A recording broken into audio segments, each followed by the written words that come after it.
No começo eram as trevas, e então Bang. Nasceu um sistema que se expande infinitamente, feito de tempo, espaço e matéria. Agora vá mais longe do que jamais imaginou, além dos limites de nossa existência, em um lugar chamado o Universo. Ocultos nas sombras do sistema solar, há mundos tão ativos quimicamente e tão disformes que beiram o bizarro. O mais chocante foi ver como o sistema solar é diferente. São as luas que orbitam os planetas do sistema solar. Antes desconhecidas ou consideradas secundárias, agora estão na vanguarda da exploração astronômica. O que surpreende é que não se parecem com nossa Lua. Os chamados membros menores do sistema solar não são de interesse menor. Que surpresas nos aguardam nessas luas misteriosas?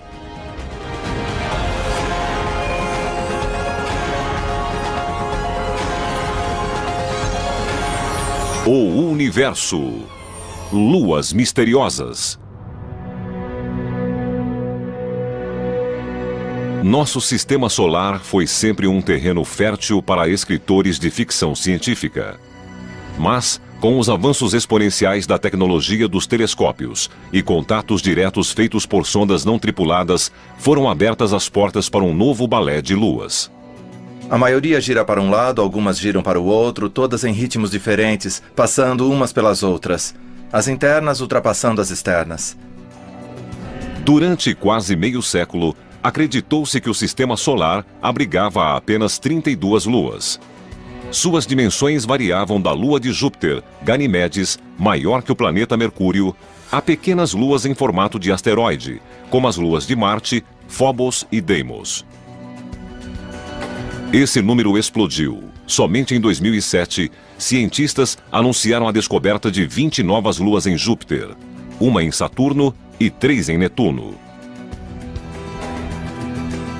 O que aconteceu foi que os telescópios astronômicos foram equipados com câmeras de CCD. São as câmeras digitais que quase todos têm hoje em dia.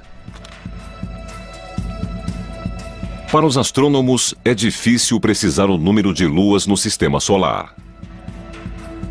À medida que câmeras ficam mais sensíveis e telescópios mais potentes, novas luas são descobertas. As luas são classificadas de duas formas. Algumas, como a nossa Lua, descrevem órbitas quase circulares acima do equador do planeta e são chamadas de luas regulares. Embora nossa Lua tenha sido formada em um impacto, todas as outras luas regulares têm origem na aglutinação dos elementos que cercam o planeta pai, em um processo de acréscimo constante.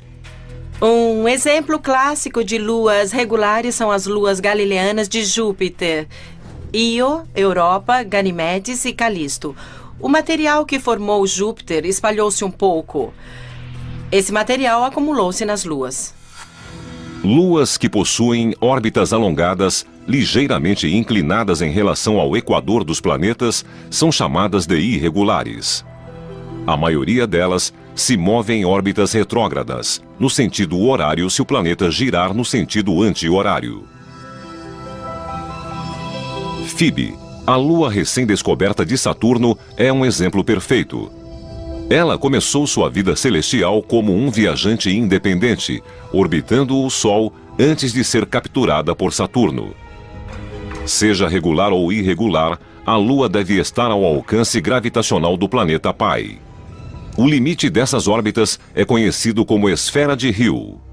O fenômeno foi batizado em homenagem a George William Hill, astrônomo americano que viveu no século XIX. A esfera de Hill é uma região em torno do planeta que se move junto com ele, dentro da qual a gravidade do planeta supera a gravidade do Sol. As luas de Marte, Deimos e Phobos comportam-se de forma distinta dentro da esfera de Hill. Se o planeta gira mais rápido do que a Lua orbita, como no caso de Deimos, as forças entre os dois fazem a Lua se afastar. Phobos, por outro lado, gira mais rápido que Marte. Essas pequenas luas foram descobertas por Aspet Hall em 1877. Ele as batizou de Phobos, o deus grego do medo, e Deimos, o deus do terror. Tom Duxbury participou da missão que fotografou pela primeira vez as duas luas em formato de batata. Era tarde da noite, em um dia escuro e chuvoso, e quando virei a fotografia de lado, parecia uma caveira. Foi de arrepiar.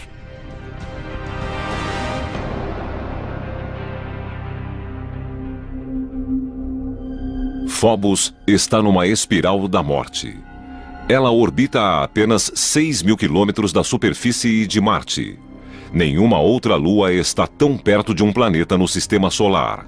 Se nossa lua estivesse a essa distância da Terra, ela pareceria 20 vezes maior. Sua órbita duraria horas. Não dias como é agora, mas horas. E a lua cheia tomaria o céu. As marés subiriam e recuariam dezenas de metros. E, numa situação dessas, com certeza, a Lua acabaria se chocando contra a Terra. A aproximação de Phobos é causada por um processo conhecido como aceleração secular. Por girar mais rápido do que Marte, a Lua gera uma força de atração na superfície do planeta. Dessa forma, cada órbita deixa Phobos mais perto da superfície marciana. A luta entre Marte e Phobos lembra a dinâmica de uma bola amarrada a um poste. Imagine que a bola seja a Lua. O poste seria o planeta e a corda entre os dois seria a força gravitacional exercida pelo planeta. O que vemos é que a gravidade atrai a Lua de uma forma que aumenta sua velocidade. Ela vai cada vez mais rápido, se aproximando até bater no poste. É exatamente isso que acontece com Phobos. A velocidade da órbita de Phobos é maior que a da rotação de Marte. A interação gravitacional atrai Phobos cada vez mais, aumentando a velocidade de sua órbita. Em 50 milhões de anos, Phobos estará tão próxima que vai chocar-se contra o planeta e Marte deixará de ter essa lua. Por outro lado, Deimos, a lua mais distante, tem uma órbita mais lenta do que a rotação de Marte. É como se desenrolasse o fio, e o que vemos é Deimos se afastando cada vez mais de Marte. Por fim, Deimos será tirada de Marte pela gravidade do Sol, ou seja, com o tempo, Marte não terá nenhuma lua.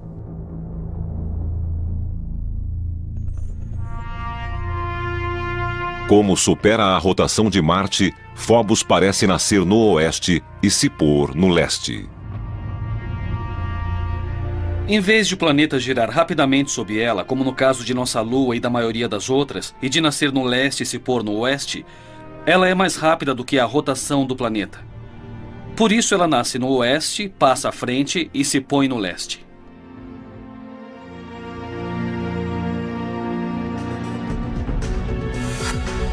$50 milhões de anos se passarão antes de Phobos desaparecer. Até lá, ela poderá ser útil para uma eventual colonização de Marte. O escritor Arthur C. Clarke cogitou esta possibilidade no livro As Areias de Marte. Embora não haja motivo para a colonização de Phobos, sua proximidade com Marte a tornaria um ponto de parada natural. Sob o aspecto gravitacional, é muito mais fácil ir a Phobos, que não tem gravidade, do que enfrentar a gravidade de Marte para descer no planeta. De Galileu a Stanley Kubrick, os planetas gigantes do sistema solar exterior incitam a imaginação com sua enormidade. Mas qualquer tipo de exploração seria suicídio. A enorme pressão da atmosfera de Júpiter torna impossível a sobrevivência. No entanto, as luas desses planetas oferecem uma plataforma mais promissora para a exploração e futura colonização. Essas prisioneiras da gravidade de Júpiter seriam mundos hostis ao desenvolvimento da vida orgânica? Ou poderiam fornecer um abrigo seguro para futuras gerações de exploradores planetários?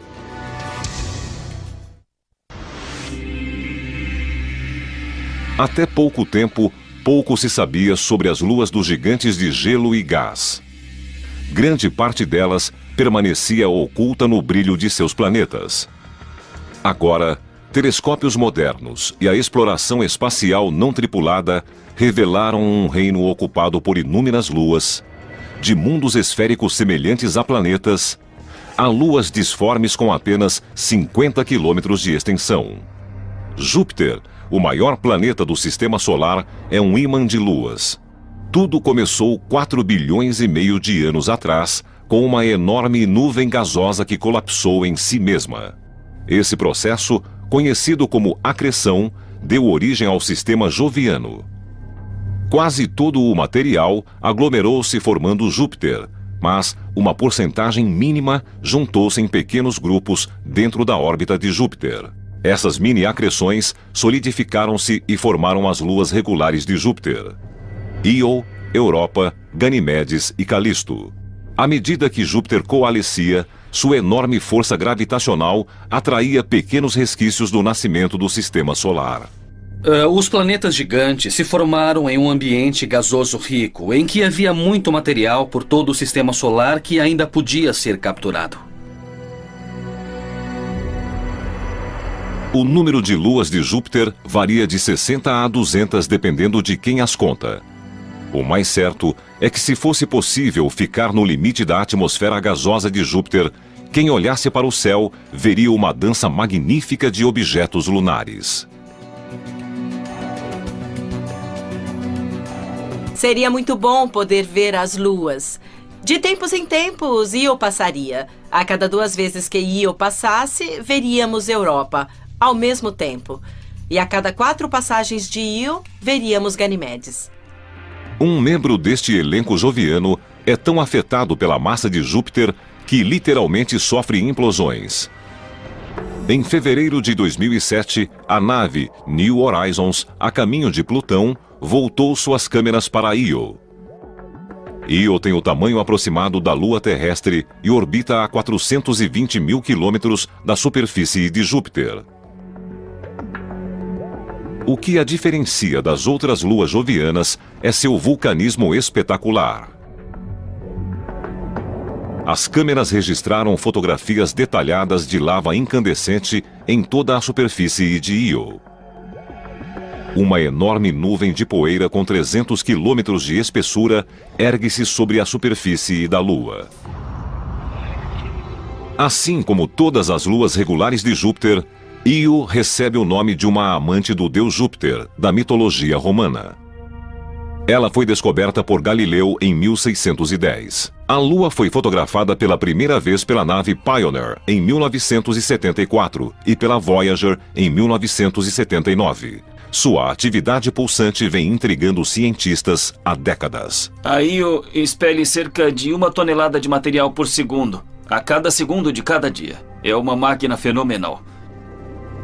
Eu gostaria de ir a Io, mesmo sendo perigosa, quente e sulfurosa. Io é pequena demais para ter mantido o núcleo derretido desde a formação. Algum processo misterioso deve ser o responsável pelo aquecimento.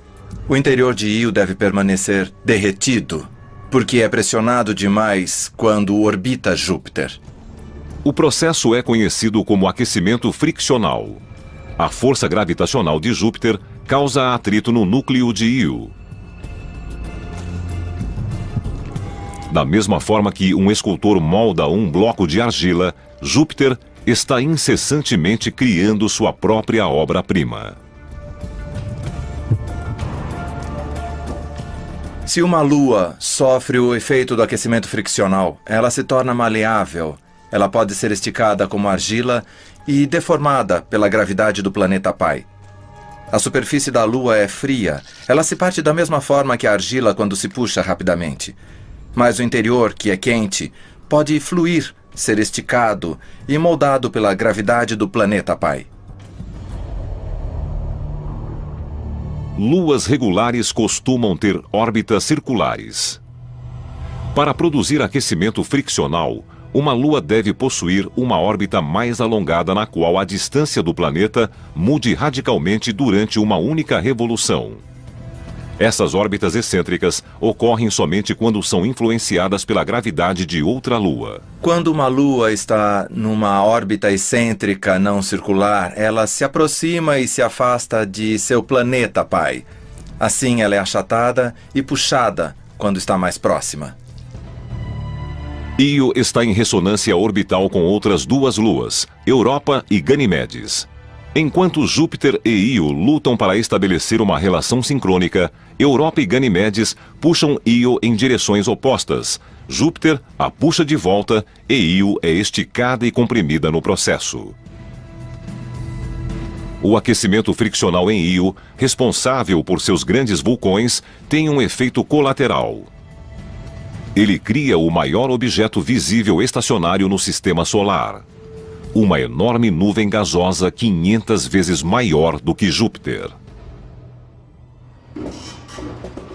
Em 1990, o professor Michael Mendilo e sua equipe da Universidade de Boston descobriram uma grande nuvem gasosa espalhando-se de um lado a outro de Júpiter. Eles foram os primeiros a fotografar a nébula por inteiro, descobrir suas origens e o mecanismo que a faz crescer. A Io é muito pequena e não possui atmosfera, mas seus vulcões estão continuamente expelindo um material que poderia ser uma atmosfera. Mas você poderia perguntar por que não tem uma enorme atmosfera se todos os vulcões estão ativos há eras. Bom, é porque o material escapa. O principal gás é o sódio. Embora represente apenas 5% dos materiais expelidos por Io, ele é facilmente detectável por telescópios na Terra. O sódio emite um brilho alaranjado. Na verdade, o sódio é comumente utilizado para iluminar as ruas de muitas cidades do mundo todo. As moléculas do sódio e de outros gases são projetados pela luz do Sol em elétrons no campo magnético de Júpiter. Elétrons e prótons são liberados por algumas dessas partículas e ionizam. Os íons, na forma de plasma, são carregados pela poderosa magnetosfera de Júpiter. A velocidade aumenta de forma dramática em função do campo magnético. É como dar uma volta em um carrossel cósmico. As linhas do campo magnético são os postes, e de tempos em tempos, o átomo de sódio é apanhado juntamente com o elétron. Agora eu estou no núcleo de plasma de Júpiter, com todos os outros íons e elétrons que foram capturados anteriormente. E então os íons e elétrons recombinam e o nêutron não é contido pelo campo magnético e acaba escapando numa velocidade muito maior. E ele é suficiente para escapar de Júpiter. E eles foram a maior nuvem de gás visível que está permanentemente no sistema solar.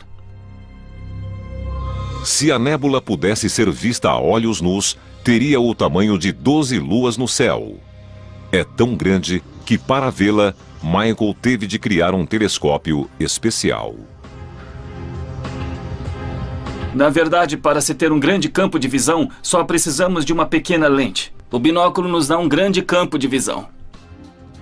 Em 1991, o telescópio era considerado corriqueiro, mas sua câmera era altamente sofisticada e, na época, revolucionária.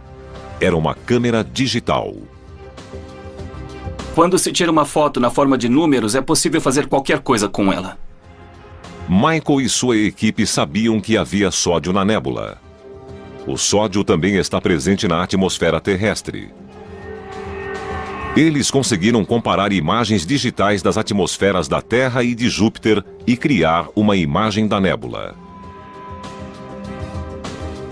Seria muito difícil fazer isso com apenas 2 fotografias em papel, mas com as câmeras digitais revolucionamos a forma de processar as imagens. Io, sem dúvida, seria um destino de enorme interesse científico, mas seu ambiente hostil descarta essa possibilidade. Até mesmo o pouso de uma sonda não tripulada seria difícil em meio à superfície instável da Lua. Mas há outra Lua em torno de Júpiter que pode não somente permitir a exploração humana, mas, possivelmente, sustentar suas próprias formas de vida. Europa é um dos objetos mais fascinantes e enigmáticos do nosso sistema solar. Totalmente diferente de qualquer outro lugar e diferente de qualquer coisa na Terra. A superfície apresenta fissuras, possui terrenos modelados, terrenos caóticos e parece que tem icebergs em algumas áreas. Sabemos que Europa é uma lua extraterrestre, mas será que abrigaria formas de vida extraterrestres? O universo, luas misteriosas. Europa orbita a 640 mil quilômetros da superfície de Júpiter, cerca de o dobro da distância de Io. Assim como a prima, ela também é moldada por ondas gravitacionais. Júpiter tem a maior influência. Sua massa, como um amante persistente, puxa a Lua relutante em sua direção. Europa resiste com a própria gravidade, e eles formam uma espécie de simbiose, centenas de milhares de quilômetros acima do gigante gasoso. Mas não é apenas Júpiter que puxa a Europa. A pequena Io e a outra prima, Ganimedes, puxam a Europa de diferentes direções. É a mesma ressonância orbital que exerce um efeito dramático em Io. No entanto, os resultados são bem diferentes em Europa. Sua superfície é fria, 320 graus Celsius negativos em alguns lugares. Mas há um aquecimento. E o que existe na superfície de Europa também é o que a torna tão interessante: água. Essa água no estado líquido sobe de um oceano subterrâneo e espalha-se sobre a superfície da Lua, criando um pavimento semelhante aos dos rinques de gelo. O oceano de Europa é raso e fica apenas a 15 ou 20 quilômetros abaixo da superfície. A água foi o berço da vida na Terra. Poderia ocorrer o mesmo em Europa ou em outras luas? Oceanos congelados em satélites talvez sejam os habitats mais comuns do universo. Terra é relativamente rara, mas satélites congelados são abundantes. Em fevereiro de 2007, a nave New Horizons, a caminho de Plutão, conseguiu passar perto de Europa e enviar imagens impressionantes. Enormes padrões geológicos, que foram chamados de círculos ingleses, podem ser vistos quando o Sol está nascendo ou se pondo atrás de Europa.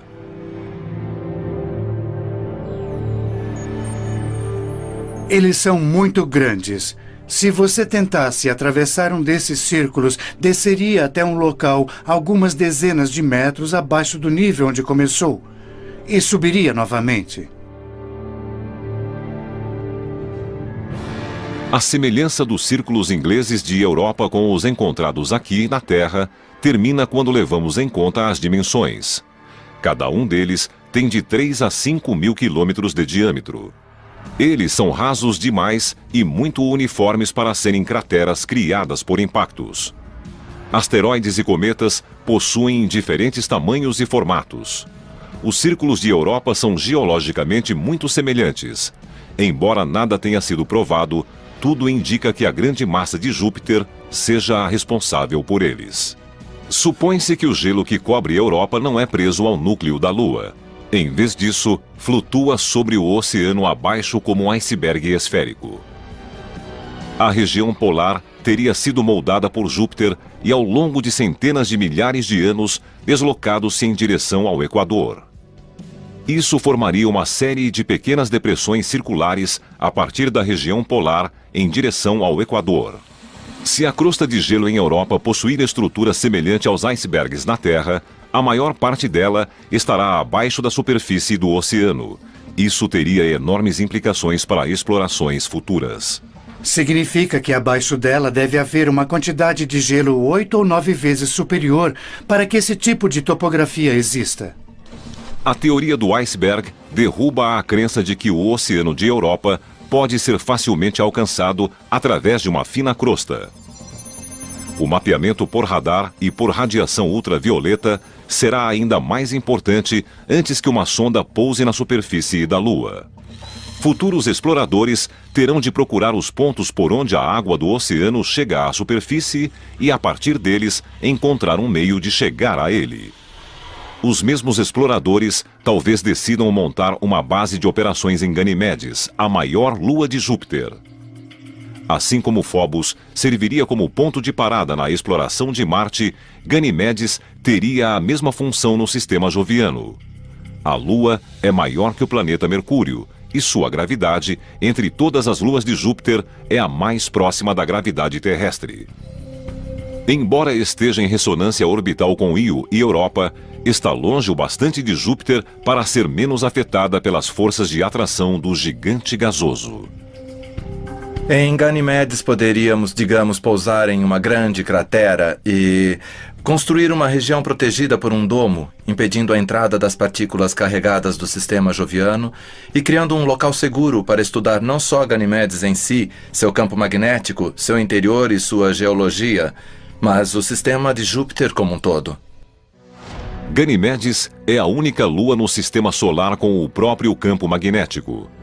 Para que isso seja possível, ela deve possuir massa suficiente e um núcleo aquecido.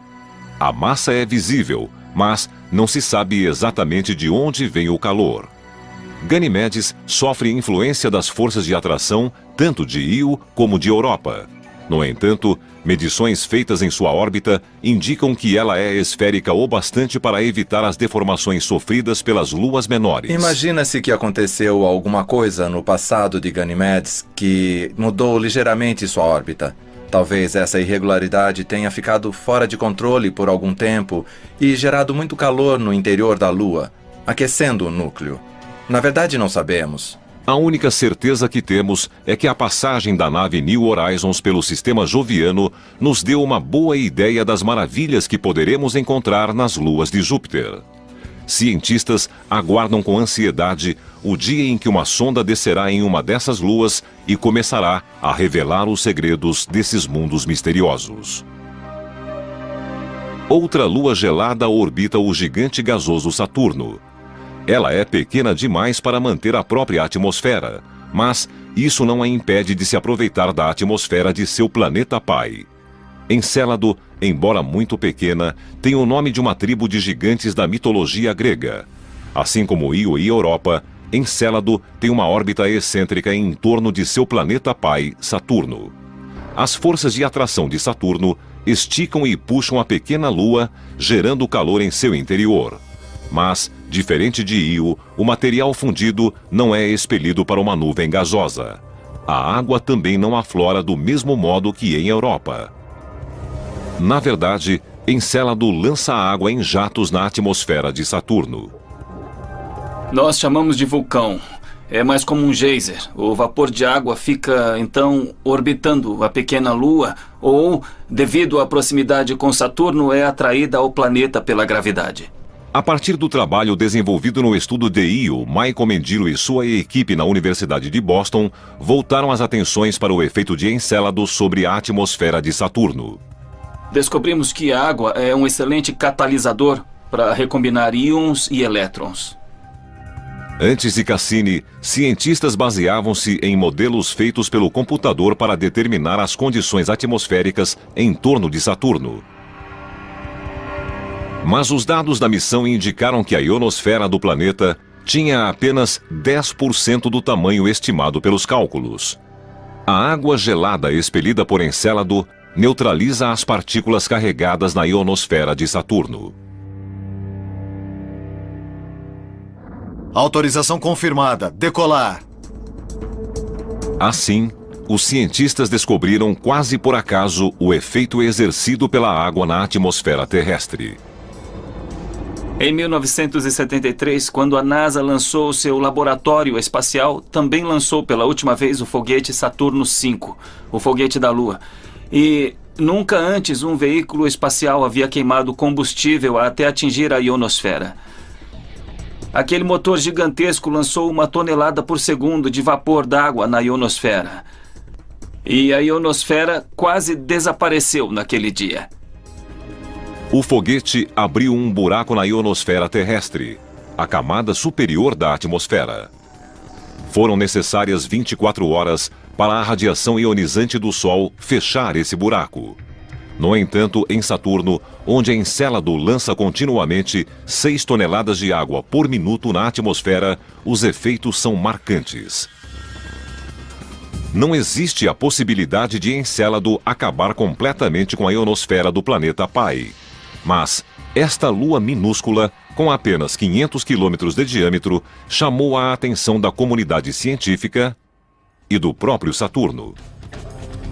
Enquanto nos preparamos para enviar sondas a Phobos e Europa e para estudar dados de Titã, Encélado e Io, um grupo totalmente novo de luas está literalmente entrando em universo, luas misteriosas.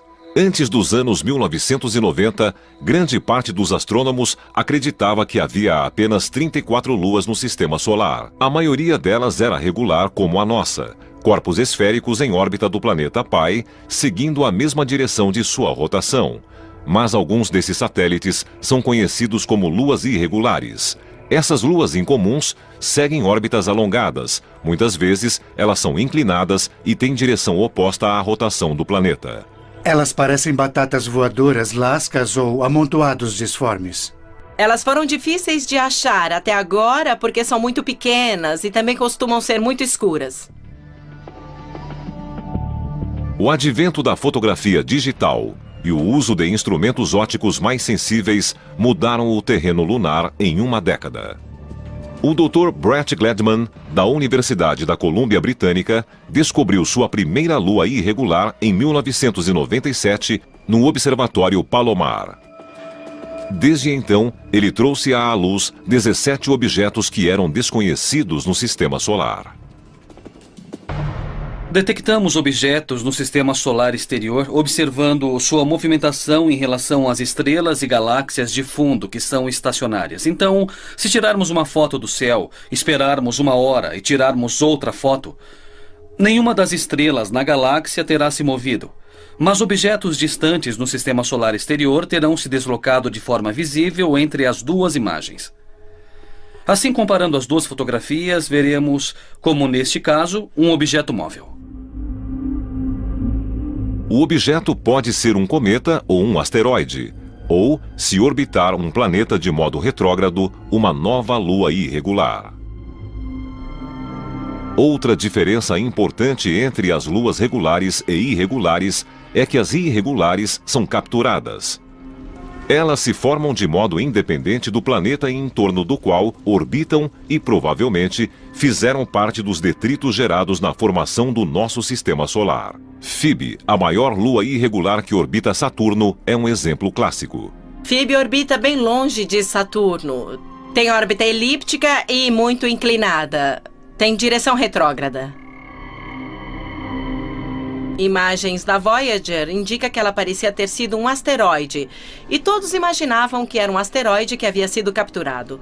Agora sabemos, por causa de Cassini, que é um corpo muito rico em água congelada. Isso praticamente exclui o cinturão de asteroides. Imagina-se que Phoebe poderia ter vindo do cinturão de Kuiper, nos limites do sistema solar. Imagina-se que o cinturão de Kuiper contenha os detritos da formação do sistema solar. Ele gira em torno do Sol, além da órbita de Plutão. No entanto, outra teoria sugere algo totalmente diferente. É muito mais provável que Phoebe tenha se formado numa órbita independente em torno do Sol e depois capturada na órbita de Saturno, enquanto os outros objetos se formaram próximos de Saturno ou foram incorporados pelo planeta ou ejetados do sistema solar.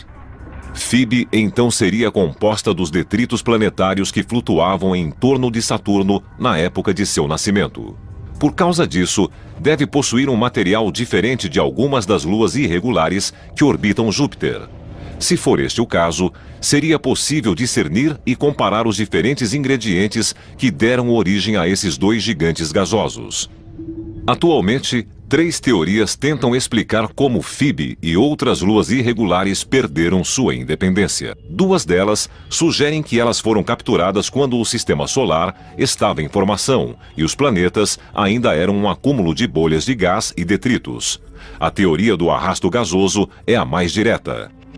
Gases densos circulavam em torno do planeta em formação quando um cometa, asteroide ou uma combinação dos dois passou através da mistura gasosa.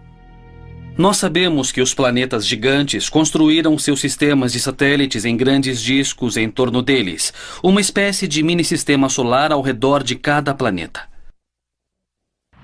E o gás e a poeira presente nesse disco também funcionam como fontes de atrito, onde planetesimais de passagem reduzem a velocidade, são capturados e entram em órbita. A segunda teoria é uma variação da primeira e, por vezes, é chamada de teoria da atração. Neste caso, em vez de ser capturado ao passar pelos gases em acreção, o objeto é puxado para a órbita do planeta em formação pela força gravitacional crescente. As 2 teorias de captura funcionam bem nos casos de Júpiter e de Saturno, porque a quantidade de matéria durante sua formação era grande o bastante para reduzir a velocidade dos objetos passantes. Mas o mesmo não acontece nos caos de Netuno e de Urano. Devido ao frio extremo, os 2 planetas formaram-se muito mais lentamente, e é difícil acreditar que os materiais aglutinados possuíam massa suficiente para deter um objeto em movimento no sistema solar. No entanto, os 2 planetas possuem luas irregulares. Assim surgiu uma terceira teoria, a da interação de 3 corpos. Descobrimos que muitos objetos são, na verdade, mais que um objeto. Costumam ser 2 objetos, normalmente. Isso ocorre porque eles têm mais ou menos o mesmo tamanho e têm uma relação binária. Em vez de ser um objeto grande com um objeto pequeno em torno dele, assim, deste jeito, são 2 objetos do mesmo tamanho girando numa órbita comum aos 2, em torno de um baricentro. Um par binário existe quando 2 objetos do mesmo tamanho estão próximos o bastante do baricentro para evitar que um terceiro objeto de dimensões maiores o separe. Mas, quando um dos elementos do par binário é consideravelmente maior que o outro, um terceiro elemento de maior porte tem uma chance maior de separá-los. O menor tenderá a descrever uma órbita muito maior que o manterá mais distante. Isso faz com que o objeto menor se aproxime o bastante do planeta para ser capturado, enquanto o parceiro é lançado em uma órbita independente. Uma lua, no entanto, parece desafiar a classificação. Tritão descreve uma órbita retrógrada em torno de Netuno, no sentido oposto à rotação do planeta. Isso a tornaria uma lua irregular. No entanto, ela é esférica e orbita próxima ao Equador em uma circunferência quase perfeita. Essa é a descrição clássica de uma lua regular. Ela também emite misteriosos jatos gelados, indicando que já tinha sido ou possivelmente ainda seja vulcanicamente ativa. O universo, luas misteriosas. Antes que Voyager 2 fosse ao sistema solar exterior, Tritão era considerada uma bola rochosa sem vida de tamanho aproximado ao de nossa Lua. Quando a nave enviou fotografias revelando um mundo com montanhas, falhas geológicas e fissuras indicativas de movimento tectônico, além de uma atmosfera densa, todos ficaram impressionados. Forças geológicas, comumente associadas a planetas muito mais quentes e maiores, podem estar ocorrendo em uma lua congelada ligeiramente maior do que a nossa. A Voyager não detectou vulcões ativos em 1989. No entanto, assim como em Encélado, periodicamente surgem geysers na superfície do satélite. A maior surpresa não é a ocorrência dos processos geológicos em si, mas o fato de acontecerem em uma lua irregular como Tritão. A maioria das grandes luas no sistema solar são satélites regulares, com exceção de Tritão, a maior lua de Netuno, que orbita no sentido errado. Por isso, imagina-se que Tritão seja um objeto capturado. Uma lua capturada que age como uma lua regular.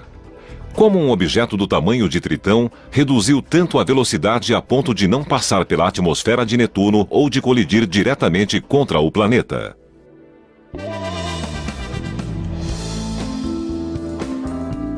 Não existe aposta garantida, mas algumas teorias têm melhores chances. Assim como jogadores na roleta, Tritão e Netuno fizeram as apostas e contaram com a sorte. Façam suas apostas e boa sorte. Na roleta, há várias formas de apostar. A probabilidade de ganhar é diferente em cada uma delas, e como em qualquer jogo de azar, quanto menor a probabilidade, maior o prêmio. Tritão pode ter sido capturada por Netuno de 3 formas diferentes.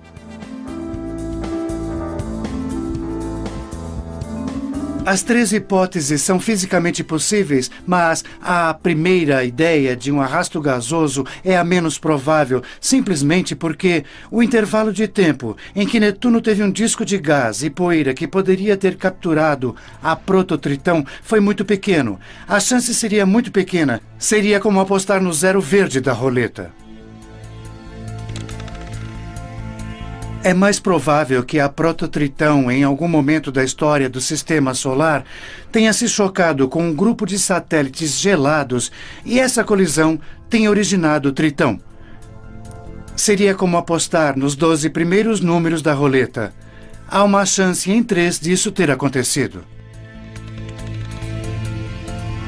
A melhor aposta é nos números pares. Nesse caso, haveria uma chance em 2 de as coisas acontecerem, e a melhor aposta atualmente é a hipótese da captura binária, porque sabemos que havia provavelmente milhares de objetos no cinturão de Kuiper que teriam o tamanho certo ligados a um objeto ainda maior, e Netuno poderia ter capturado um deles. Ninguém sabe qual foi o número vencedor nos primeiros dias do Sistema Solar, quando Netuno capturou Tritão. No entanto, assim que começou a orbitar o planeta de forma irregular, Tritão começou a destruir tudo em seu caminho. Netuno não tem um sistema de satélites muito regular. Imagina-se que a captura de Tritão atrapalhou o que teria sido um sistema regular, como o de outros planetas. É como se Tritão tivesse ficado irritada com a perda da liberdade e descontado nas outras luas de Netuno. Mas de onde veio essa lua teimosa? Dados da Voyager 2 indicam que a densidade de Tritão é praticamente igual à de Plutão. Isso revela uma identidade que nenhuma outra lua comum possui. Suspeita-se que Plutão e Tritão sejam ambos objetos originários do cinturão de Kuiper. O sistema solar exterior era composto de objetos grandes indo em várias direções, e alguns deles formaram os planetas gigantes, outros foram lançados ainda mais longe, para onde estão até hoje, no cinturão de Kuiper. Colisões, acreções e capturas reduziram o que já foi uma grande estrada de materiais de construção planetária. No início da história do Sistema Solar, o cinturão Kuiper deve ter tido objetos muito maiores, acumulando uma massa equivalente a 50 terras. O cinturão atual tem massa menor que a de uma terra. O que resta no cinturão de Kuiper é tão antigo quanto o próprio Sistema Solar. O material que compõe os objetos binários, estilhaços de colisões e até mesmo algumas luas desconhecidas não mudou nos últimos 4 bilhões de anos. É incrível como as luas são diferentes no Sistema Solar exterior. Na primeira vez que eu fui a um instituto de astronomia nos anos 60, não havíamos visto nenhuma das luas. Eram pequenos pontos no telescópio. Por isso não fazíamos ideia da diferença. O mais chocante é conhecer a variedade existente no Sistema Solar. Isso surpreendeu muito a mim e a todos daquela época. Ao retornarmos para casa, voltando dos limites gélidos do Sistema Solar, impressionados com a vastidão do universo e a majestade dos planetas, vale a pena fazer uma pausa para admirar os pequenos mundos nas sombras. Essas luas distantes, antes consideradas secundárias, guardam mistérios que a curiosidade humana terá de desvendar.